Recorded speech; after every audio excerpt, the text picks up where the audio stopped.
नमस्कार विद्यार्थियों। आज हम बीए भाग तृतीय के द्वितीय प्रश्न पत्र निबंध एवं भाषा के संदर्भ में अध्ययन करेंगे। चूँकि द्वितीय प्रश्न पत्र में जो इकाई 5 है उसमें साहित्यिक निबंध के संदर्भ में हमें अध्ययन करना है। चूँकि निबंध का स्वरूप, उसका अर्थ, उसकी परिभाषा, उसके प्रकार, विधाएं तथा उनसे संबंधित विभिन्न जो युग हुए हैं उनके बारे में हम अपने विचार रखेंगे। सबसे पहले हम निबंध की व्युत्पत्ति तथा अर्थ के विषय में बात करते हैं। वर्तमान काल में निबंध शब्द का प्रयोग अंग्रेजी के ऐसे के लिए पर्याप्त रूप में होता है, किंतु इसके स्वरूप को वृहद रूप से देखने के लिए भारतीय परंपरा के अनुसार ही हम निबंध के अर्थ पर विचार करें तो ये हमारे लिए बहुत उपयोगी होगा। चूँकि यह बंध धातु में नी के प्रयोग से निबंध शब्द की रचना हुई है। नी का प्रयोग सदैव ही संज्ञा, क्रिया आदि के पूर्व विशेषता के द्योतन के लिए किया जाता है और बंध का अर्थ बांधना, व्यवस्था अथवा सामंजस्य है।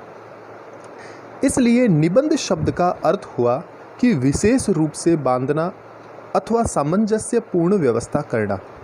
यदि हम साधारण रूप में देखें तो निबंध का अर्थ हो गया कि किसी साहित्यिक प्रयोजन को हम अपने शब्दों के रूप में एक कड़ी से दूसरी कड़ी को जोड़कर व्यवस्थित रूप में संग्रहित करें, उसे निबंध कह सकते हैं। तथापि यह उल्लेखनीय है कि शब्द विशेष का इतिहास केवल निरुक्ति पर निर्भर नहीं करता, उसके पीछे प्रयोग की विस्तीर्ण परंपरा भी होती है। जैसे कि संस्कृत में रामायण आदि महाकाव्यों के लिए निबंध का प्रयोग होता था। हिंदी में गोस्वामी तुलसीदास, चूँकि महाकवियों के रूप में गोस्वामी तुलसीदास जी को सबसे ऊपर माना जाता है और उनकी रचना रामचरितमानस भी सबसे ऊपरी महाकाव्यों में लिखा जाता है और माना जाता है। तो तुलसीदास जी ने भी भाषा निबंध मति जुगल मानोती कहकर रामचरित के भाषा में निबंध की ओर संकेत किया। यानी प्राचीन काल में भी जब तुलसीदास जी ने अपना जो हिंदी भाषा के श्रेष्ठ महाकाव्य है रामचरितमानस, उसमें भी निबंध को सर्वोच्च अपना रूप दिया था। प्राचीन काल में मुद्रण यंत्र के अभाव में ये काव्य अथवा निबंध भोजपत्रों पर लिखे जाते थे। चूँकि उस समय कागज़ों की व्यवस्था नहीं होती थी, तो जिस प्रकार के साधन उनको मिलते थे उन्हीं साधनों पर अपने विचारों को व्यक्त करते थे और लिखित रूप में उनको संरक्षित करते थे। प्रेस का आविष्कार उस समय नहीं हुआ था, तो ये भोजपत्र है, ठीक है ना, मोबाइल वगैरह भी नहीं हुआ करते थे। तो ये लोग जो हैं वो जितने भी पत्ते वगैरह उनको मिलते थे उन्हीं पर ही क्या करते थे, ग्रंथों का निर्माण करते थे। तो ग्रंथ समाप्ति पर सब पत्रों को व्यवस्थित कर बांधने अथवा सीने की क्रिया को निबंध, प्रबंधन अथवा ग्रंथन कहते थे। यानी दो तरह की चीज़ें हमारे सामने आई। एक तो साहित्य को व्यवस्थित रूप में सृजित करना, उसी प्रकार जो लिखे हुए भोजपत्र है उनको साथ साथ में व्यवस्थित रूप में क्रमबद्ध कर उन्हें सीना भी निबंध कहलाया। धीरे धीरे ये चीज़ें जो है व्यवस्थित रूप में यंत्रों के द्वारा साहित्यिक रूप में भी विकसित हुई और उसके साथ साथ जो बाह्य इनके स्वरूप है उसके रूप में भी व्यवस्थित हुई। कालांतर में ऐसी रचनाओं को निबंध अथवा ग्रंथ कहा जाने लगा। इससे स्पष्ट है कि काल विशेष में यानी लगभग 3000 साल पूर्व निबंध और प्रबंध पर्यायवाची शब्द थे। लेकिन वर्तमान में देखा जाए तो निबंध और प्रबंध दोनों जो है वो अलग अलग विधाएं हैं। निबंध जो है वो एक साहित्य को निरूपित करने की विधि हो गई, और प्रबंध जो है वो किसी भी महाकाव्य अथवा रिसर्च, जिसको आप अनुसंधान कहते हैं, उस अनुसंधान को परिलक्षित करने के रूप में भी काम आ रही है। यानी शोध को प्रबंध के रूप में जाना जाने लगा। वर्तमान में निबंध गद्य रचना की प्रणाली विशेष के लिए प्रयुक्त है, और प्रबंध में या बृहदाकार खोजपूर्ण निबंध का अर्थ निहित है, अथवा इसका प्रयोग महाकाव्य के लिए होता है। संक्षेप में यह भी कहा जा सकता है कि भारतीय दृष्टि से निबंध गद्य रचना की वह विधा है जिसके अंतर्गत विषय की सुसंबद्ध शैली में व्यवस्था की गई है। यानी कुल मिलाकर यहाँ पर अगर निबंध का अर्थ देखें तो निबंध के अर्थ को हम एक सुव्यवस्थित जो गद्य विधा है उसके रूप में ले सकते हैं। हिंदी साहित्य में निबंध का समुचित सूत्रपात राष्ट्रीय जागरण के उषा काल भारतेंदु के समय हुआ था। एक तो अब गद्य का विकास हो चुका था, और दूसरा मुद्रण यंत्र तथा समाचार पत्रों के प्रचलन ने साहित्य के इस अंग को प्रोत्साहित कर दिया।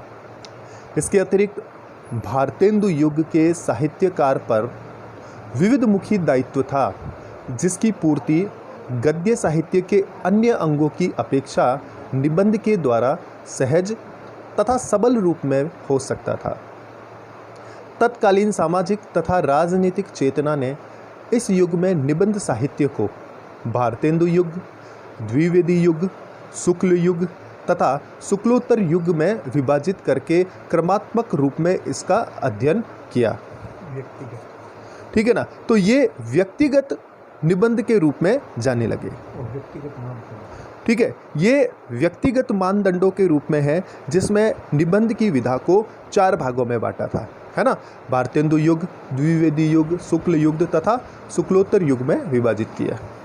अब अगर हम बात करें निबंध और ऐसे, चूँकि ऐसे शब्द जो है वो अंग्रेजी से लिया गया है, जो कि यूरोपीय जो विधाएं हैं उनका एक प्रमुख अंग माना जाता है। तो हिंदी के प्रारंभिक साहित्य में काव्य की प्रधानता रही है।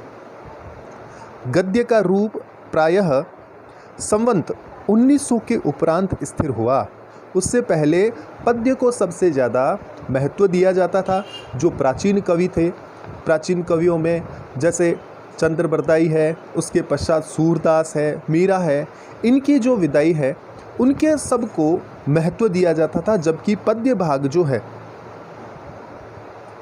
उनका स्वरूप इतना ज़्यादा नहीं था। बाण भट्ट जो कादंबरी है वो प्राचीन काव्यों में माने जाती थी मुख्य रूप से, ठीक है, लेकिन बाण भट्ट की कादंबरी से निबंध का आरंभ जो है वो माना जाता था। फलतः निबंध के वर्तमान स्वरूप में निर्धारण और विकास का इतिहास भी आधुनिक युग से प्रारंभ होता है, जिसका सफल परिणति संवत 1950 से 1990 के मध्य में संभव हो सकी। भारतेंदु युग में गद्य रचना की जिन प्रणालियों का सूत्रपात हुआ, उन पर अंग्रेजी साहित्य के तत्सम रूपों का सहज प्रभाव पड़ा। पश्चिम में निबंध साहित्य पर्याप्त समृद्ध था, अतः हिंदी के निबंधकारों ने निबंध के भारतीय अर्थ के मोह में न रहकर ऐसे के स्वरूप के निकट से अध्ययन किया और अपनी रचनाओं को उनकी विशेषताओं के अनुप्रमाणिक किया। यानी भारत पर मूल रूप से जो निबंध लिखे गए 90 के दशक में, 80 के दशक में, उन पर यूरोपीय ऐसे का प्रभाव रहा। तथापि यह उल्लेखनीय है कि हिंदी निबंध पश्चिम के ऐसे का अंधानुकरण मात्र नहीं है, उसकी पृष्ठभूमि में निबंध का भारतीय अर्थ गौरव भी विद्यमान है। ऐसे शब्द का संबंध लैटिन के एक्सियर क्रियापद से है, जिसका अर्थ होता है प्रयत्न करना, प्रयोग करना आदि अर्थ अभिप्रेरित है।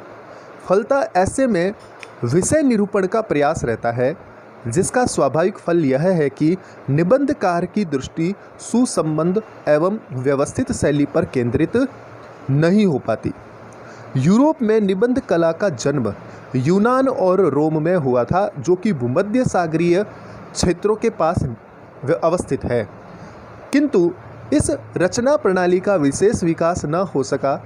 वर्तमान में ऐसे के प्रारूप को फ्रांस देशीय मोंटेन ने निर्धारित किया। उन्होंने इस बात पर बल दिया कि ऐसे लेखक का व्यक्तिगत प्रयास है, अतः रूढ़ विचारों का यथास्थान खंडन करते हुए निजी अनुभवों की व्याप्ति उसकी अनिवार्य विशेषता है।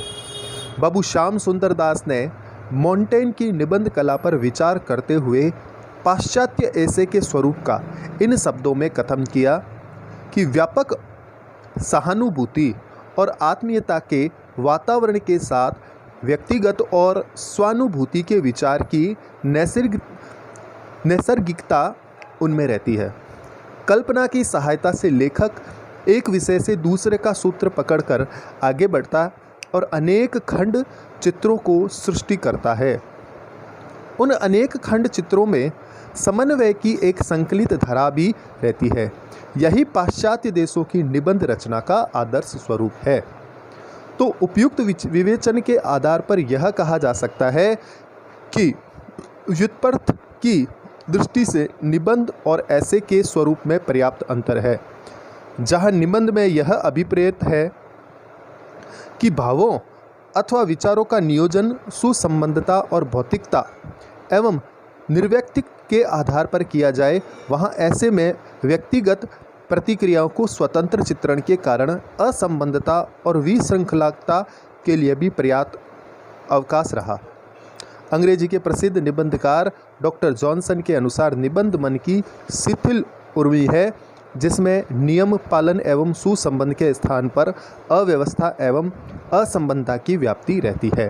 तो इस प्रकार निबंध के स्वरूप के बारे में हमने पढ़ा और अंग्रेजी के ऐसे और निबंध इन दोनों के अंतर के बारे में हमने बात की। अगली क्लास में हम निबंध की परिभाषा और निबंध के अलग अलग जो रूप है उनके बारे में बात करेंगे। धन्यवाद।